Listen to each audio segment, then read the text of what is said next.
Avec nous pour ce club consacré à l'un des thèmes de campagne des Européennes, c'est la défense. Aujourd'hui, on va en parler avec Guillaume Ancel. Bonjour Guillaume, merci beaucoup d'être avec nous. Ancien officier auteur de Saint-Cyr à l'école de la Grande Muette. C'est chez Flammarion. Dominique Delors, bonjour, merci également d'être avec nous. Ancien chef du centre opérationnel interarmé, auteur de 2030, la guerre de retour. Les questions de défense qui font partie des thèmes importants de la campagne. Alors que la guerre est aux portes de l'Europe, faut-il se préparer à envoyer des troupes en Ukraine? Une défense européenne peut-elle voir le jour alors que les stratégies des 27 divergent?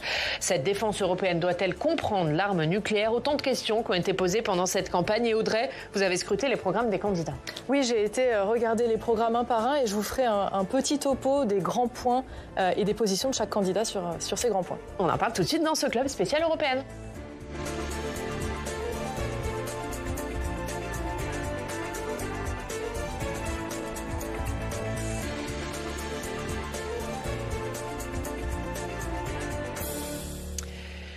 Et parmi les sujets qui ont fait débat pendant la campagne, faut-il envoyer des troupes au sol en Ukraine? Le débat a été lancé par Emmanuel Macron qui a répété à plusieurs reprises qu'il ne fallait pas exclure cette éventualité. Mais l'armée française est-elle prête? Jonathan Dupriez nous emmène au cœur du 1er régiment de hussards parachutistes de Tarbes. 850 hommes mobilisables en 48 heures sur n'importe quel théâtre d'opération. Et la guerre en Ukraine, vous allez le voir, a fait évoluer leur entraînement. Les tirs de HK416 fendent l'air. Ce matin-là, face aux Pyrénées, le 1er régiment de hussards parachutistes de Tarbes s'entraîne à balles réelles avec les nouveaux fusils d'assaut de l'armée. À partir de la position 100 mètres, basculer sur la position 75, puis 50. Le lieutenant Pierre Alban guide ses camarades pour l'exercice. Ok, ça marche. Ok, bravo, tu me fais avancer jusqu'aux 75 mètres. Face au découvert, 25 mètres, acte. L'idée est de simuler une situation de combat intense et de coordonner la progression des hommes, tout en maintenant un feu nourri sur l'ennemi. La séance se conclut par du combat rapproché au pistolet automatique 9 mm. Ok, face aux cibles, feu. Pour le lieutenant Pierre Alban, ces entraînements sont essentiels pour coordonner le collectif. Souvent, les hommes qu'on a sous son commandement changent, donc c'est important de retravailler avec différentes personnes. Parce qu'on adapte nos savoir-faire, on adapte nos techniques de commandement. Ok, il détecte là où on est, quoi. Exactement. Si le tir est l'un des fondamentaux, les nouveaux conflits sur le globe et notamment l'Ukraine ont fait évoluer les pratiques du régiment ainsi que ses technologies. En témoigne ce nanodrone américain capable de voler furtivement jusqu'à 3 heures pour du renseignement. Le constat de ce qui se passe sur le théâtre ukrainien a fait complètement accélérer, changer complètement de braquet. On inclut en permanence l'utilisation des drones dans notre tactique, dans notre combat quotidien, dans notre réflexion. Si le premier RHP se doit d'être toujours à la pointe, c'est que ce régiment de 850 hommes a la particularité de pouvoir être projeté au sol ou par les airs sur tous les théâtres d'opération en seulement 48 heures. Une rapidité qui s'appuie sur une logistique au cordeau. Au quartier, les matériels mis en colis, prêts à être aéro-largués, portent le nom de code Guépard. Ces parachutes, par exemple, ou encore ces caisses de missiles anti-chars.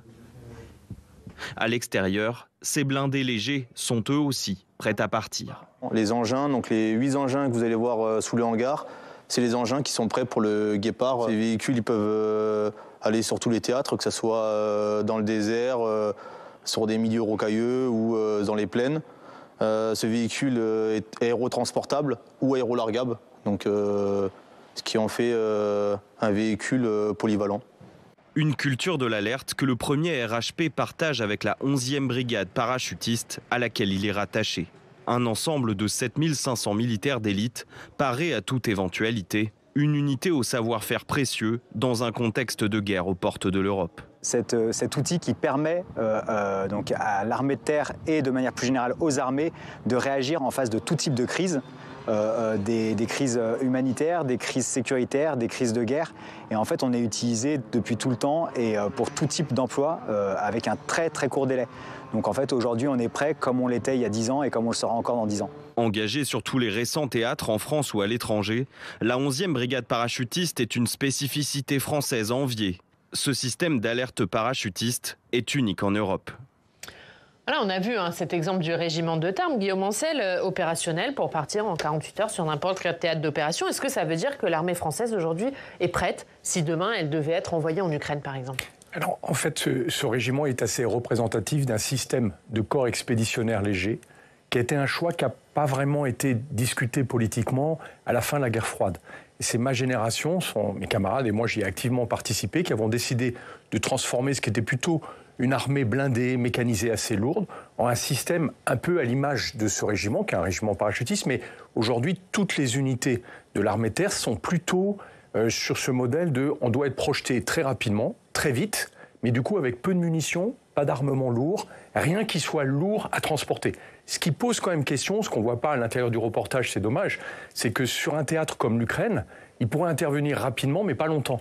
Et surtout, ils n'ont pas de matériel lourd. Les véhicules blindés légers qu'on voit, par exemple, sont des véhicules qui ne sont pas faits du tout pour résister à des bombardements d'artillerie. Or, avec la guerre en Ukraine, on retrouve un affrontement qu'on croyait complètement dépassé, qui est celui de masses de blindés, de chars, de bombardements, et pour lequel l'armée française ne s'était pas dessinée. Monsieur Delors.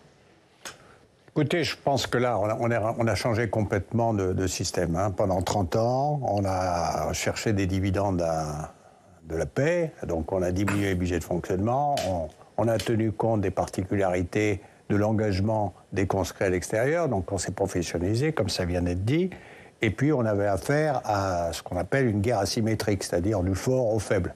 Là, on a depuis 2 ans, c'est un sacré rappel à l'ordre, on est tombé sur une nouvelle forme de guerre, retour à la guerre haute intensité, à la fois un aspect technologique, un aspect de masse, un aspect de ressources humaines, un aspect de dureté, et avec évidemment des pertes militaires et civiles très considérables. Et un impact sur la défense de l'Europe. Donc on a un retour brutal à une réalité que l'on n'avait pas voulu voir venir. Est-ce qu'on l'a vu peut-être d'un mot, vous qui êtes des spécialistes, les modes d'entraînement de nos armées ont changé avec la guerre en Ukraine. C'est ce qu'on comprend un peu dans ce reportage de Jonathan. Alors, je dirais qu'il y a 2 aspects qui sont différents. On a fait le choix d'une armée très professionnelle et très bien entraînée. C'est le propre de l'armée française. Aujourd'hui, c'est clairement la première armée européenne, d'ailleurs à cause de son expérience dans les interventions légères. Par contre, ces modes de fer, comme le rappelait Dominique à l'instant, ne sont pas adaptés à une guerre en Ukraine. Et du coup, ça les oblige à regarder les choses différemment, parce que là où avant, ils allaient chercher plutôt des groupes de terroristes ou de rebelles, armés de manière assez légère et très fuyants, mais là, ils sont face à des bombardements. Et c'est pas la même chose.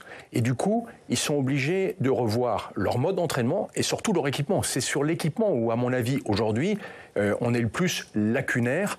Là où d'autres armées en Europe, je pense aux Allemands, par exemple, ont gardé des armes blindées lourdes en grand nombre. Et en fait, c'est ça qui nous manque. Mais derrière se pose aussi la question des munitions. Parce que dans un affrontement comme l'Ukraine, ce qui compte, c'est la logistique et les stocks que nous n'avons plus depuis des années. Un mot, peut-être là-dessus, question à toutes les deux. Comment se situe l'armée française, puisqu'on est dans un débat de campagne européenne, comment se situe l'armée française par rapport aux autres armées européennes? Alors de ce côté-là, on n'a pas de problème, on est sur le podium. Allez, même, on peut dire raisonnablement sur la première, mais ça veut dire que la concurrence est faible, est très faible. Alors pourquoi la concurrence est très faible? C'est assez simple.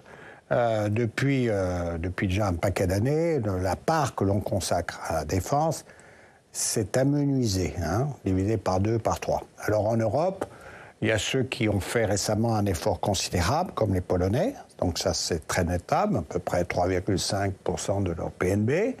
Il y a ceux qui traditionnellement font un gros effort pour leur défense, sont les Grecs. Il faut dire que la proximité des Turcs les appelle à beaucoup de prudence, donc ils sont très attentifs. Et puis alors les Britanniques, avec beaucoup de difficultés, des ressources financières moindres, mais dépensent plus que nous. Mais la plupart des autres dépensent nettement moins.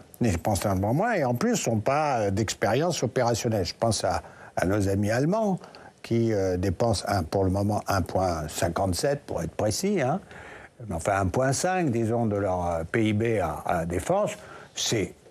Et ils ont une armée en dessous de tout. Mais je ne suis pas le premier à le dire, leurs propres généraux le disent. Je veux dire que l'affirmation de leur faiblesse, elle est bien nette. C'est pour ça qu'on n'a pas de problème à dire qu'on est sur le podium, et je pense qu'on pourrait avoir une médaille d'or. Elle n'est pas en chocolat, il ne faut pas exagérer, c'est une vraie médaille d'or, mais disons qu'on est loin quand même de la compétition mondiale. On est premier à la Coupe d'Europe, c'est assez à la mode en ce moment, mais on n'est pas à la Coupe du Monde encore. Mais pas à la Coupe du Monde. On n'est pas à la Coupe du Monde et il faut avoir en tête un chiffre très simple. Aujourd'hui, si on cumulait les budgets de la défense des 27 pays de l'Union européenne, on serait à peu près à 400 milliards d'euros d'efforts financiers. Les Américains, aujourd'hui, c'est de l'ordre de 900 milliards. La Russie, c'est 100 milliards. Ça veut dire que si l'Europe avait constitué un système de défense commun, aujourd'hui, elle serait particulièrement dissuasive pour la Russie de Poutine. Personne n'oserait l'approcher parce que ce serait en gros la deuxième armée du monde. Mais en fait, aujourd'hui, vous avez 27 jardins qui s'appellent l'armée nationale, qui sont tous de taille et de configuration totalement hétérogènes, qui ne partagent ni le même matériel, ni vraiment les mêmes manières de faire, même si l'OTAN leur permet de se coordonner.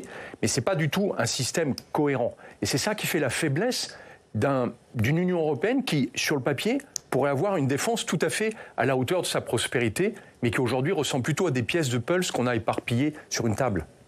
Audrey, justement là-dessus, parce qu'il y a des choses sur le financement de cette défense européenne dans les programmes des candidats.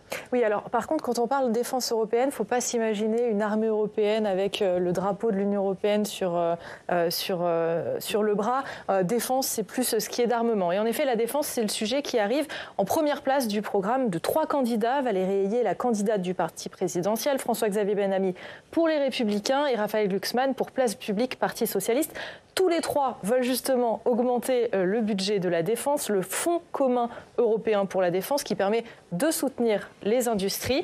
Valérie Ayé et Raphaël Glucksmann veulent le passer à 100 milliards d'euros en misant sur la Banque européenne d'investissement pour la candidate du parti présidentiel et sur un emprunt commun pour le candidat PS Place Publique. L'emprunt commun, c'est ce qu'on avait fait pour sortir de la crise du Covid. François-Xavier Bellamy lui propose de multiplier par 3 ce budget et de l'amener à 25 milliards d'euros. Un petit mot sur les PIB ? Allez-y. On y va, parce que justement vous parliez des pays qui consacrent une certaine part de leur PIB à leur défense. Eh bien, certains candidats veulent imposer ce montant aux États. C'est le cas de François-Xavier Bellamy et de Valérie Ayé, qui veulent imposer aux 27 États de l'Union de consacrer 3% de leur PIB à la défense d'ici 2030. Quant à Jordan Bardella, il souhaite que la défense reste l'apanage des États et leur seul apanage. Ouais. C'est réaliste ça, d'atteindre une part du PIB qui atteindrait 3%. On voit aujourd'hui les difficultés qu'ont beaucoup de pays de l'Union européenne à consacrer une large part de leur PIB à la défense. C'est pas réaliste, c'est nécessaire. Là, je pense qu'on découvre avec la guerre en Ukraine qu'on a cru, on s'est laissé croire pendant des décennies que nous n'étions plus concernés par la guerre. Vous savez, c'est Olaf Scholz, le chancelier allemand, qui disait « nous n'avons plus d'ennemis ». Le problème, c'est que ce n'est pas nous qui décidons que nous n'avons plus d'ennemis. Et avec l'Ukraine, on découvre que bien sûr, on est menacé, on n'a jamais été aussi menacé. Et en sens inverse, c'est assez atterrant, vous l'avez très bien montré. Jordan Bardella, le candidat du Rassemblement national, lui, non seulement son parti relaye assez systématiquement les arguments de Vladimir Poutine, mais en plus, il s'oppose fermement à une défense européenne. Pourquoi ? Parce que ce serait la seule défense qui pourrait dissuader Poutine. Et donc on voit bien que c'est un sujet qui est clé pour l'empire menaçant de Poutine, c'est surtout de faire en sorte que les Européens ne se mobilisent pas et ne se mobilisent pas ensemble. Parce qu'ensemble, ils seraient beaucoup plus forts que ne pourra jamais le faire la Russie de Poutine. Dominique Delors, est-ce que l'Union européenne s'est affaiblie sur le plan militaire en croyant que la guerre n'était plus à ses portes ? La première chose qu'il faut retenir, c'est que l'Union européenne n'est pas une entité politique au sens où il y a un centre politique capable de donner des missions. Il n'y a pas de centre de commandement. Il n'y en a pas. Ça, c'est le premier point. Et c'est déterminant lorsqu'on parle d'emploi de force dans le cadre d'une défense active, dans le cadre de l'emploi de force. Une autorité politique. Alors actuellement, les pays européens font globalement partie de l'OTAN. Donc chaque État européen est un sous-ensemble de l'OTAN. Et l'OTAN est un sous-ensemble de la défense américaine. Donc ce qui montre bien, assez logiquement, que c'est les Américains qui ont la main. L'Union européenne a une capacité économique. Mais tant qu'il n'y aura pas de pouvoir politique capable de mettre en œuvre des forces, alors on a eu des succédanées à travers des coalitions européennes pour employer des forces, mais avec beaucoup de difficultés, comme toutes les coalitions. Ce qui manque dans la réflexion, et qui manquait déjà dans la réflexion, c'est pour ça peut-être qu'on en est là où on se trouve en Europe, avec ce conflit majeur, c'est une réflexion pour penser plus loin.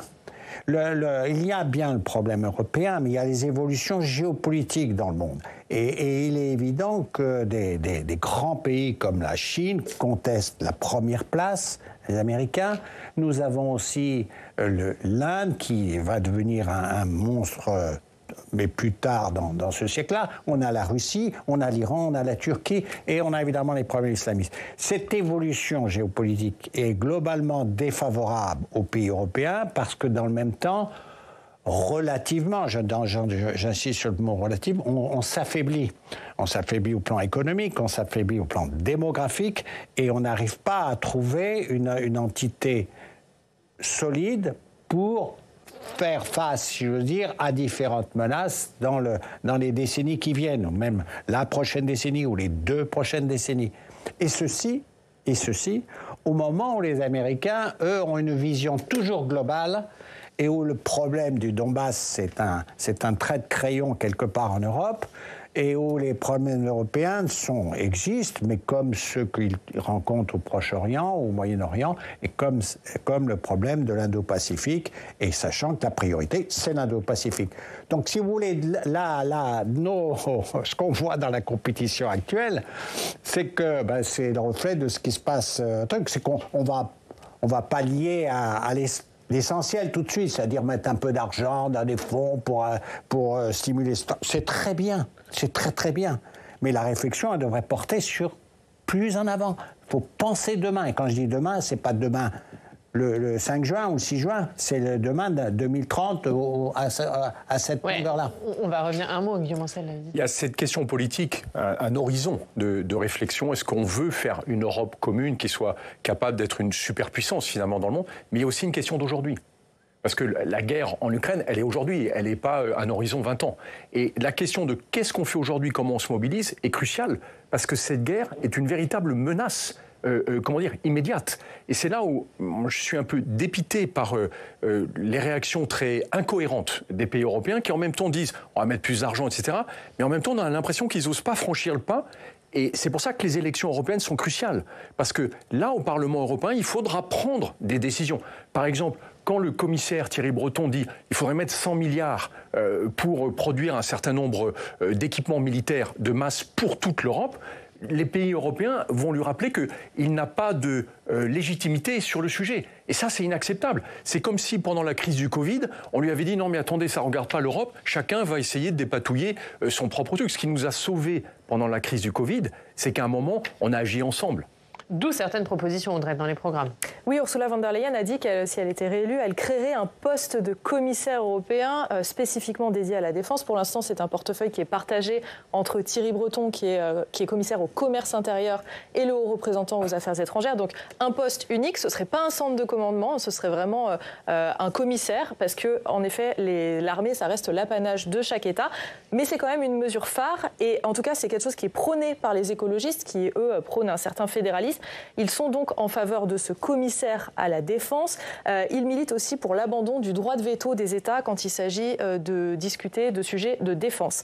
Et puis un autre point que j'ai remarqué, c'est que François-Xavier Bellamy, qui est dans le groupe politique d'Ursula von der Leyen, le PPE, la droite, lui, il ne semble pas vraiment avoir repris cette idée de commissaire européen spécifiquement dédié à la défense. En tout cas, il ne l'évoque pas, il ne le met pas en avant. Donc c'est peut-être un point de divergence avec la présidente actuelle de la Commission. Un mot peut-être là-dessus, ce serait une solution, ça, un commissaire européen à la défense? Ce serait un début de solution. Je pense que Dominique a raison quand il dit mais la solution, c'est d'arriver à faire des États-Unis d'Europe. Regardez les États-Unis, qui a un modèle dans le genre.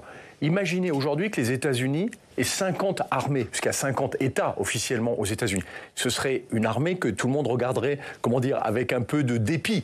Aujourd'hui, c'est l'armée la plus puissante du monde. Pourquoi? Parce qu'ils ont rallié les moyens, et pourtant chaque État a beaucoup d'autonomie et une forme de légitimité. Mais c'est bien évidemment le président des États-Unis qui pilote ce système de défense. Nous, ce qui nous manque, c'est un système de pilotage global. Et là, on voit bien dans la position de François-Xavier Bellamy qu'il y a toujours cette ambiguïté historique de la France. Vous vous souvenez que c'est elle qui a fait la proposition de la communauté européenne de défense en 1952. Et qui l'a aussi fait capoter. Et c'est elle qui l'a saboté. Donc il y a toujours eu ce côté, on veut une défense européenne à condition que ce soit la France qui dirige. Ben ça ne marche pas. Oui, il faut se souvenir quand même que le côté politique de Mme von der Leyen est totalement contesté par les grands de ce monde. Hein, on a vu comment elle a été reçue en Chine lorsqu'elle a accompagné le président français. On a vu qu'elle n'a pas l'écoute qu'on peut imaginer nulle part ailleurs. Et moi, qui m'avait très frappé d'ailleurs, hein, montre les limites de l'Union européenne, c'est quand le président Biden s'était rendu l'année dernière à Varsovie. Et derrière lui, on voyait le drapeau américain, c'est bien évident, le drapeau polonais, c'est évident. Le drapeau ukrainien, c'était tout à fait logique, mais il n'y avait pas de drapeau européen. Et quand le président Biden, c'est un secret pour personne, mais quand il parle des pays européens, il dit Enetos. Si vous voulez, ce qu'il faut bien voir, c'est que cette réalité de l'Union européenne est très importante.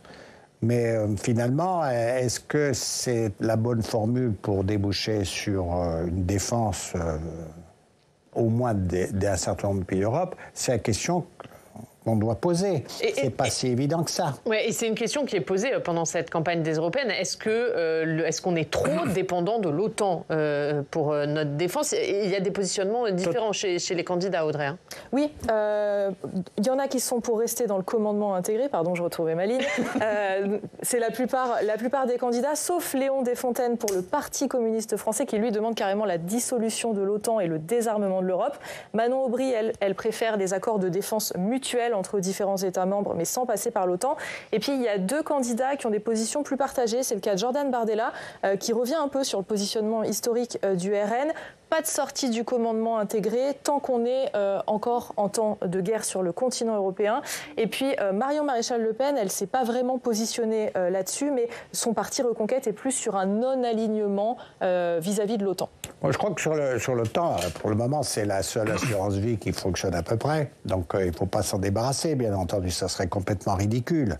Par contre, ça ne doit pas empêcher toute réflexion pour le moyen terme. C'est ça qu'il manque. Il ne faut pas considérer, il ne faut pas réfléchir au moyen terme. Souvenons-nous quand même des grandes réflexions de ceux dont on parle régulièrement, le général de Gaulle, même parlant de l'Europe. Il imaginait qu'il puisse y avoir une entité politique, peut-être dans 50 ans, disait-il, en démarrant autour de quelques États. Vous voyez, on est déjà 60 ans après, ça n'a pas beaucoup avancé. Il y a le président Giscard d'Estaing, qui imaginait lui aussi une réalité européenne à partir de 12 États. C'est son programme Europa avec Schmitt.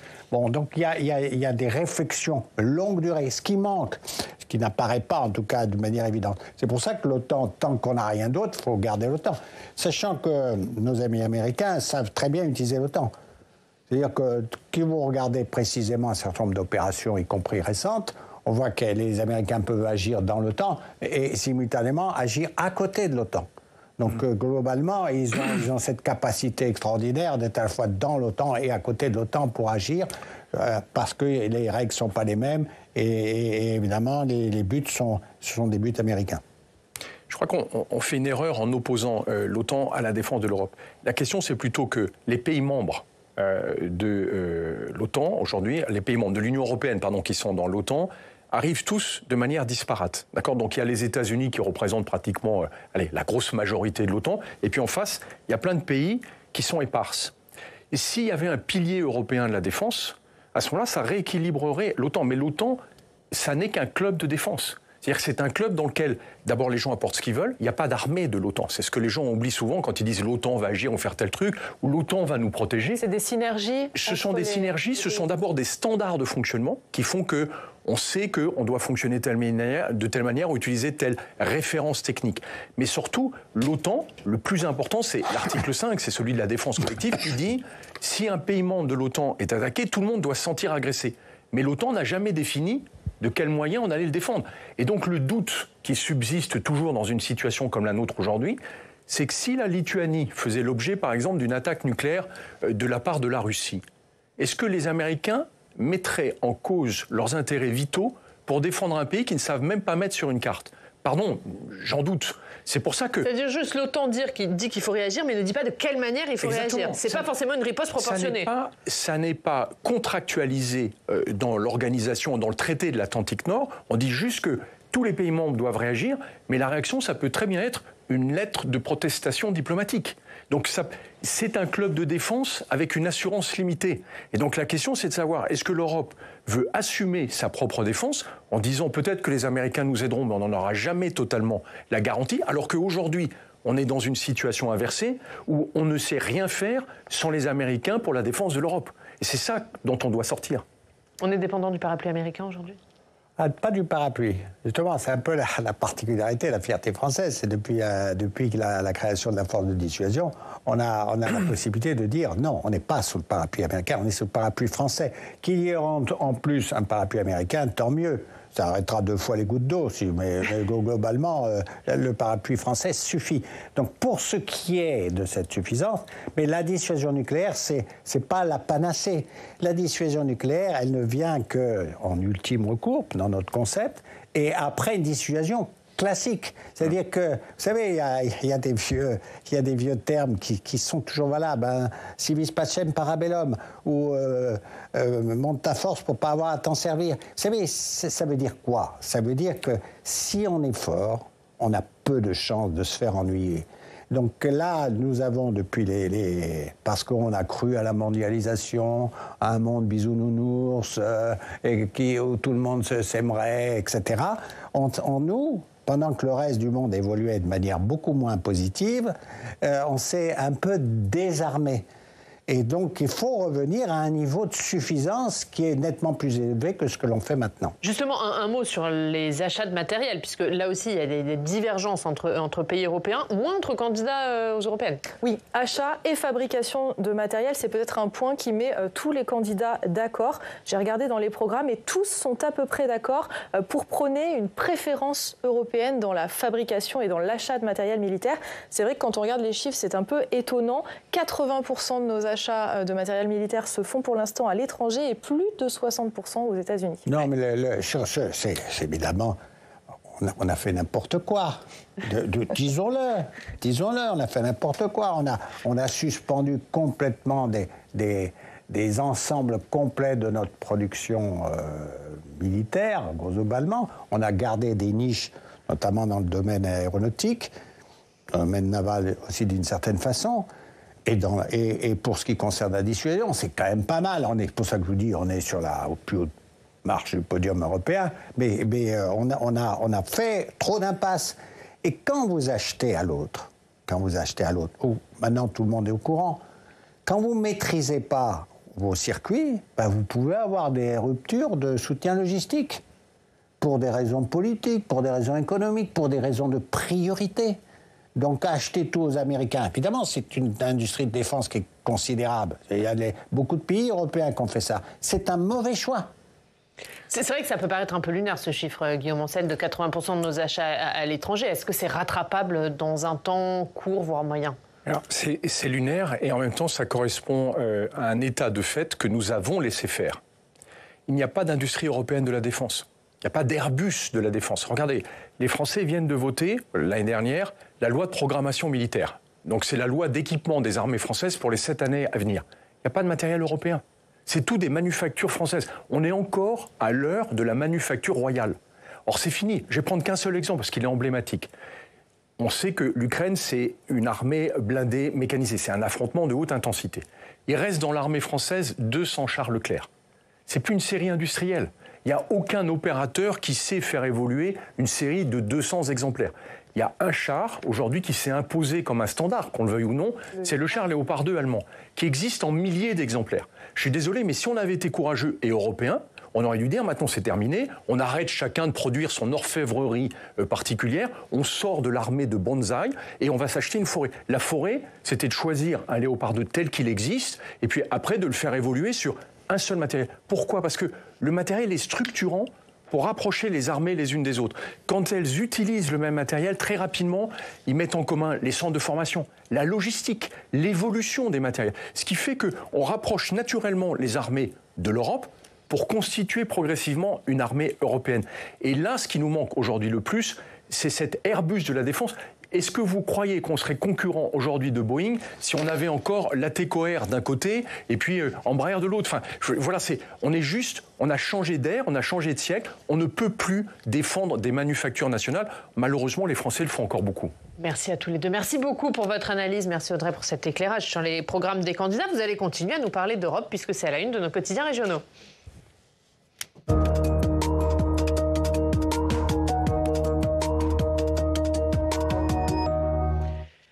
Nos quotidiens régionaux se mettent aux couleurs de l'Europe. Oui, puisque le scrutin c'est dimanche, ne l'oubliez pas, et vous allez voir que c'est une Europe très locale. Corse Matin s'intéresse aux candidats originaires de l'île de Beauté, car si les listes sont nationales, toutes essayent d'avoir des élus qui représentent l'ensemble de notre territoire. En tout cas, ce sont une quinzaine de candidats corses qui sont en lice dans les différentes listes, certains dans des grands partis, d'autres dans des listes, sur des listes plus confidentielles. Vous retrouverez leur portrait en page intérieure. Midi Libre choisit un peu le même sujet, mais en proposant un débat. 8 candidats, tous issus d'Occitanie, mais bien présents sur chacune des principales listes qui débattent environnement, agriculture et précisent, ne nous trompons pas, d'élections, car oui, même si certains candidats nationalisent le débat, dimanche, on vote pour les élections européennes. Et ce n'est pas un référendum pour ou contre l'action de l'exécutif, c'est ce que nous rappelle la Provence, qui souligne pourtant que le vote de dimanche pourrait bien certainement être un vote sanction contre Emmanuel Macron. L'agriculture est aussi en une. Les difficultés des agriculteurs même, il y a trop d'eau en Alsace, nous préviennent les dernières nouvelles d'Alsace. Vignes, fruits, légumes, céréales, aucun secteur de l'agriculture n'est épargné par ces excédents de précipitations, ce qui favorise, vous l'imaginez, les maladies, complique les travaux de saison, les conséquences économiques reste incertaine et l'agriculture est aussi en page 1 du Progrès qui est retourné voir les agriculteurs 4 mois après les blocages. Le constat est sans appel, rien n'a changé. C'est pire, témoignent même 2 d'entre eux. Salaire, sentiment d'incompréhension, chape administrative, rien n'a changé. Le quotidien qui prévient, le terreau d'un soulèvement est bel et bien là. Et puis je passe sur un autre sujet, une histoire invraisemblable. Ça s'est passé entre les années 50 et 1988. C'est en une de l'Union et de l'Ardennais. Des milliers de femmes belges ont été contraintes d'accoucher en France sous X. Et le tout pour alimenter une filière d'adoption illégale. Aujourd'hui, les bébés devenus adultes montent au créneau pour faire connaître cette affaire qui les a éloignés de leur mère biologique. Et puis je termine sur une note plus positive, Oriane, en une du Dauphiné Libéré. Kylian Mbappé, ce n'était plus vraiment une surprise, mais ça y est, rejoint officiellement le Real Madrid pour une durée de 5 ans. En revanche, on ne devrait pas le voir sous son nouveau maillot avant la fin de l'Euro 2024, car il entend s'y consacrer pleinement. Merci Audrey, merci beaucoup. Guillaume Ancel, on remonte votre livre Saint-Cyr à l'école de la Grande Muette, c'est chez Flammarion. Merci Guillaume Ancel d'avoir été avec nous et Dominique Delors également, votre livre 2030, La guerre de retour aux éditions Le Sémaphore. Merci beaucoup également d'avoir été avec nous. Merci Audrey, merci à tous de nous avoir suivis. À 18h, vous avez rendez-vous avec Thomas Hugues pour Sens Public et nous on se retrouve demain. Très bonne journée.